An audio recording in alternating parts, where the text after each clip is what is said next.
एक व्यक्ति जो शाम के वक्त एक घर में दूध लेने के लिए जाता है और वो देखता है कि उस घर में उस दिन जो उस घर के सदस्य होते हैं, उस घर के सदस्य उस वक्त घर पर नहीं होते हैं और उनके घर में एक लड़की होती है जिसकी उम्र लगभग 22 वर्ष के आसपास होती है। जैसे ही उस व्यक्ति की नज़र उस लड़की पर पड़ती है और वो देखता है कि उस घर पर कोई नहीं है, वो व्यक्ति तुरंत उस घर के अंदर जाता है और उस लड़की के हाथ को पकड़ करके उसे उस घर के अंदर जो बेडरूम होता है रूम में खींच ले जाता है और खींचने के बाद उस लड़की के प्राइवेट अंगों को टच करने लगता है, गलत गलत तरीके से उसे छूने लगता है। और फिर वो जो लड़की होती है वो लड़की भी उसकी इस हरकत को देख करके में उस लड़के के साथ में ऐसा कुछ करती है जिसे देख करके, जिसे सुन करके जो लड़का होता है उसने कभी अपने जीवन में कल्पना भी नहीं की होगी,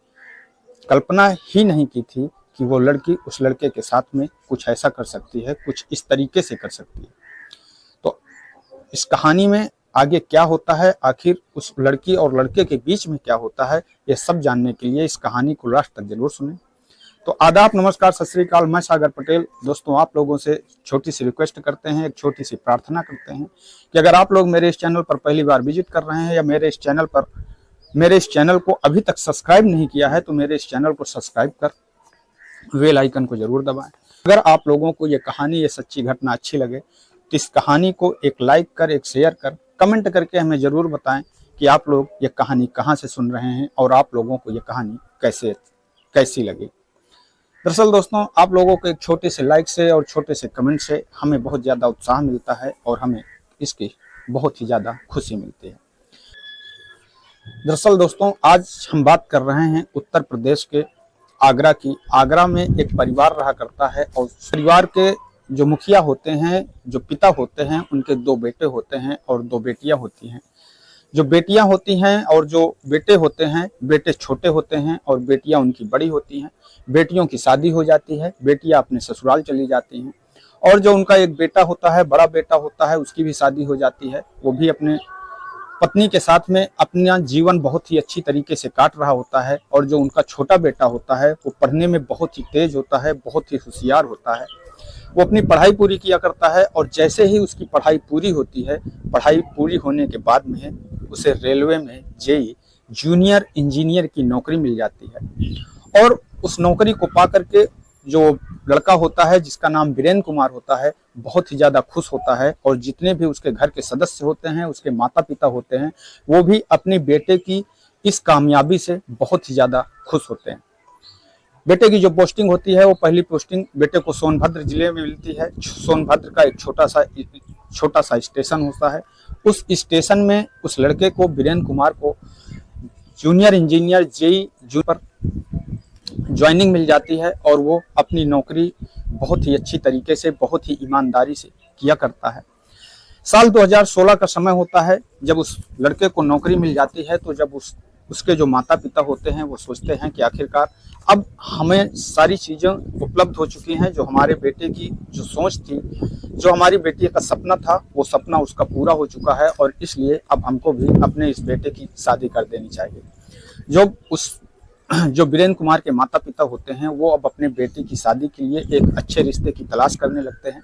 और वीरेंद्र कुमार की शादी के लिए भी अच्छे रिश्ते आना चालू हो जाते हैं, शुरू हो जाते हैं। वहीं पास का ही एक गांव होता है और उस गांव से वीरेंद्र कुमार की शादी के लिए एक अच्छा सा रिश्ता आता है। अब जो उस घर के लोग होते हैं, जो परिवार के सदस्य होते हैं, उस लड़की के माता पिता से बात करते हैं और उसके बाद में जो वीरेंद्र कुमार होता है वो उस लड़की को देखने के लिए जाता है।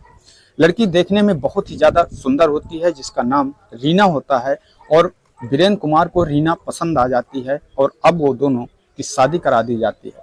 और शादी कराने के बाद में वो दोनों अपने परिवार के साथ में, रीना वीरेंद्र के साथ और वीरेंद्र रीना के साथ बहुत ही ज़्यादा खुश होते हैं। दोनों की जिंदगी बहुत ही अच्छी तरीके से चल रही होती है। अब जो वीरेंद्र कुमार होता है वो अपनी नौकरी पर चला जाता है, पर जैसे ही उसे छुट्टियां मिलती हैं, उन छुट्टियों के बीच में वो अपने घर पर आता है, अपनी पत्नी के साथ रहता है। धीरे धीरे शादी को लगभग 3 साल बीत चुके होते हैं। इस बीच के यहाँ एक बेटी का जन्म होता है। बेटी देखने में बहुत ही ज़्यादा सुंदर होती है। वो दोनों प्यार से उस बेटी का नाम अंशिका रखाते हैं। जो वीरेंद्र कुमार होते हैं वो अपनी जॉब पर फिर से सोनभद्र चले जाते हैं और बड़ी ही ईमानदारी के साथ में अपनी नौकरी करने लगते हैं। पर दोस्तों कहते हैं कब समय किस तरीके से करवट लेगा इस व्यक्ति को इसकी कोई जानकारी नहीं होती है, इसकी कभी भी कोई कल्पना नहीं करता है।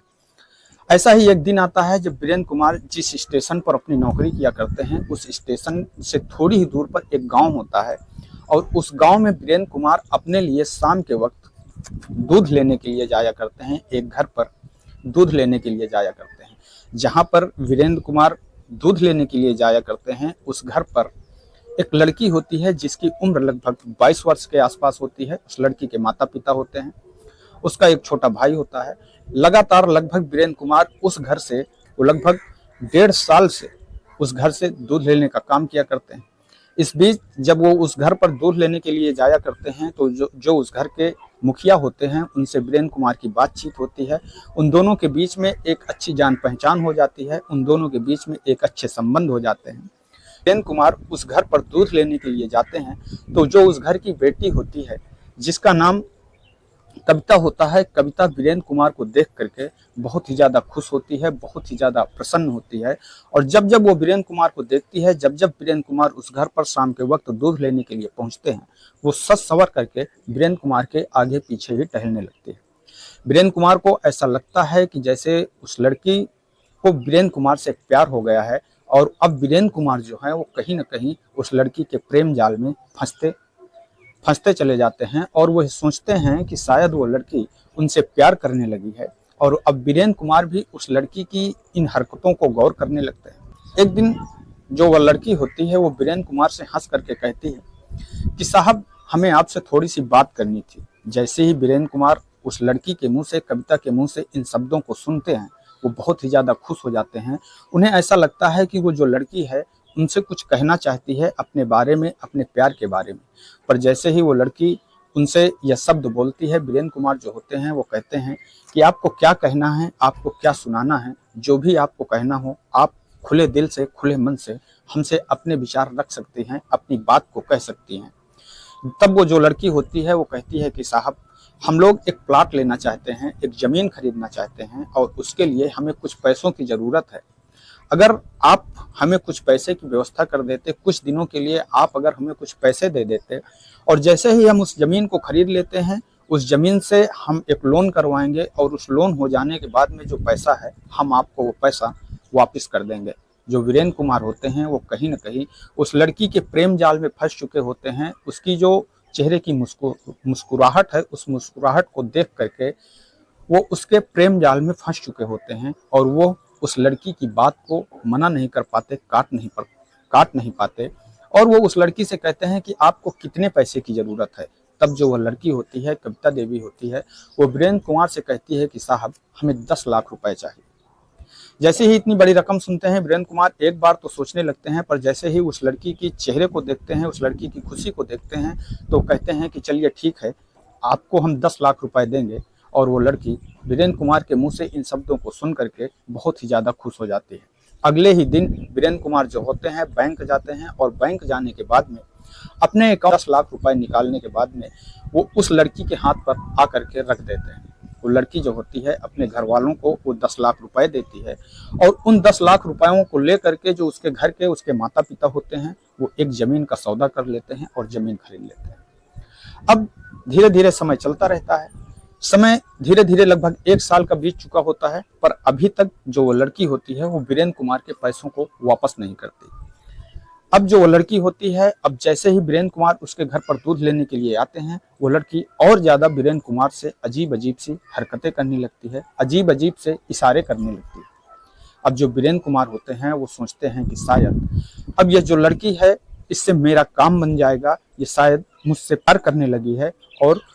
मुझसे कुछ कहना चाहती है। इसलिए जैसे ही एक दिन जो वीरेंद्र कुमार होते हैं, शाम का वक्त होता है, उस घर में दूध लेने के लिए जाते हैं और वो जो लड़की होती है वो अपना एक कागज पर अपना एक मोबाइल नंबर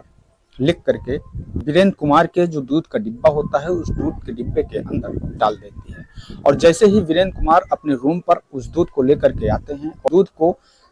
चलनी लगा करके छान रहे होते हैं तो जैसे ही उस दूध को उस छलनी पर डालते हैं तो वो देखते हैं कि जो एक कागज का टुकड़ा है वो उस छलनी के अंदर आ जाता है। अब जो वीरेंद्र कुमार होते हैं उस कागज के टुकड़े को उठाते हैं और उठा करके उसको देखते हैं तो देखते हैं कि जो उसमें एक मोबाइल नंबर है वो नंबर लिखा होता है। अब वीरेंद्र कुमार को शायद कहीं ना कहीं ये लगने लगता है कि जो वो लड़की है जो उनसे हंस हंस करके बातें करती है, शायद उस लड़की ने ही अपना मोबाइल नंबर दिया है, और इसलिए वीरेंद्र कुमार तुरंत उस नंबर को अपने मोबाइल पर डायल करते हैं और डायल करने के बाद में उस नंबर को मिलाते हैं। नंबर पर घंटी जाती है और घंटी जाने के बाद में वो फोन उठता है और उधर से हेलो की आवाज आती है, और वीरेंद्र कुमार जैसे ही बोलते हैं कि हेलो कौन, तो वो लड़की बताती है कि मैं कविता बोल रही हूँ, जहाँ से मैं आप दूध लेकर के जाते हैं, मैं वही लड़की बोल रही हूँ। वीरेंद्र कुमार होते हैं वो कहते हैं कि आखिरकार क्या बात है। तब वो जो लड़की होती है वो कहती है कि हम आपसे एक बात कहना चाहते हैं, हम आपसे बहुत ही ज़्यादा प्यार करते हैं और हम आपके साथ में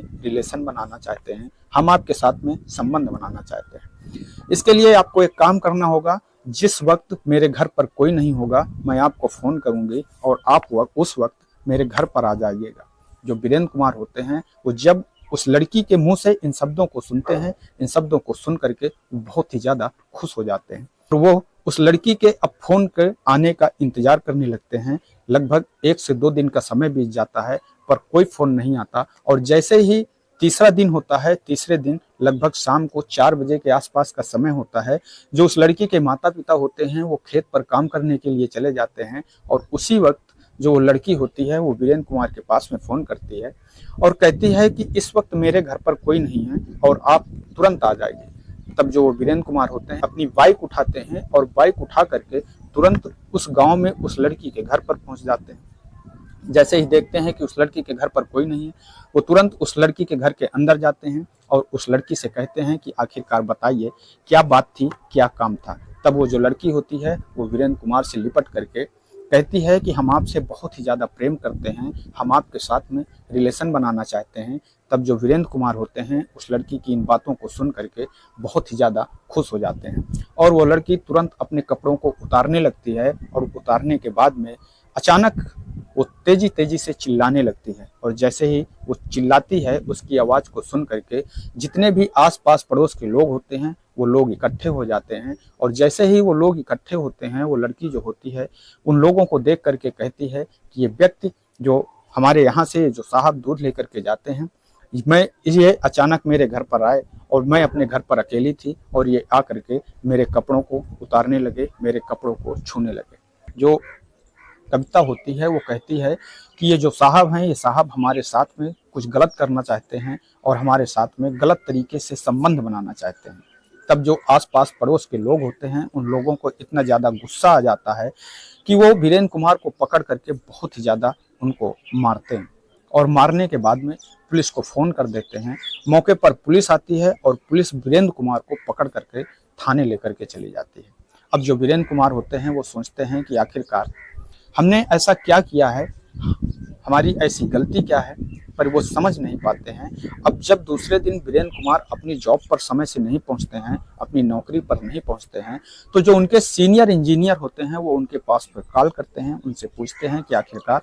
आप इस तरीके बिना बताए कहाँ पर गायब हो गए हैं। तब जो वीरेंद्र कुमार होते हैं वो अपने साहब से कहते हैं, अपने ऊपर वाले अपने सीनियर इंजीनियर से कहते हैं कि साहब कल रात में जो बाइक से आ रहा था उसी समय अचानक मेरी बाइक का एक्सीडेंट हो गया, जिससे कि मुझे काफ़ी चोटें आ गई हैं, मेरा मोबाइल भी टूट गया था, इसलिए मेरी आपसे बात नहीं हो पाई है, और मुझे 1 दिन की छुट्टी चाहिए और उसके बाद में मैं कल से नौकरी पर और जॉब पर टाइम से पहुंच जाऊंगा। जो सीनियर साहब होते हैं वो कहते हैं कि चलिए ऐसी कोई बात नहीं है, और उसके बाद में जैसे ही 2 दिन का और समय बीतता है तो वीरेंद्र कुमार जो होते हैं वो फिर से जॉब पर नहीं पहुंचते हैं। तब जो उनके सीनियर इंजीनियर साहब होते हैं ये जानकारी करने की कोशिश करते हैं कि आखिरकार वीरेंद्र कुमार हैं कहाँ और किस हालत पर हैं। तब उन्हें जानकारी मिलती है कि वीरेंद्र कुमार तो पुलिस स्टेशन पर। जैसे ही उनको इस बात की जानकारी लगती है वो तुरंत थाने पर पहुंचते हैं, और थाने पर पहुंच करके जो वहाँ के एसआई साहब होते हैं उनसे बात करते हैं और उनसे कहते हैं कि जो वीरेंद्र कुमार हैं ये रेलवे में जॉब करते हैं, हमारे जूनियर हैं, और इनकी मैं जमानत लेता हूँ, मेरी जमानत पर आप इनको रिहा कर दीजिए। जो थानेदार साहब होते हैं जब उन साहब की बात को सुनते हैं वो उनको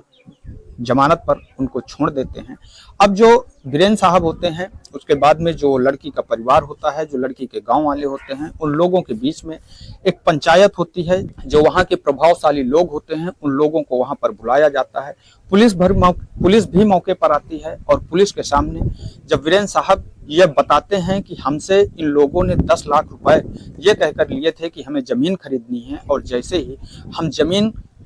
हमारे नाम पर हो जाएगी हम उससे एक लोन लेंगे और लोन के बाद में हम आपका पैसा आपको वापस कर देंगे, पर अभी तक इन लोगों ने हमारा पैसा वापस नहीं किया है। तब जो वो लड़की होती है उस लड़की के घर वाले होते हैं वो कहते हैं कि जो भी ये बात वीरेंद्र कुमार कह रहे हैं ये पूरी तरह से झूठ है, हम लोगों ने कभी भी इनसे एक पैसे लिए ही नहीं। जैसे ही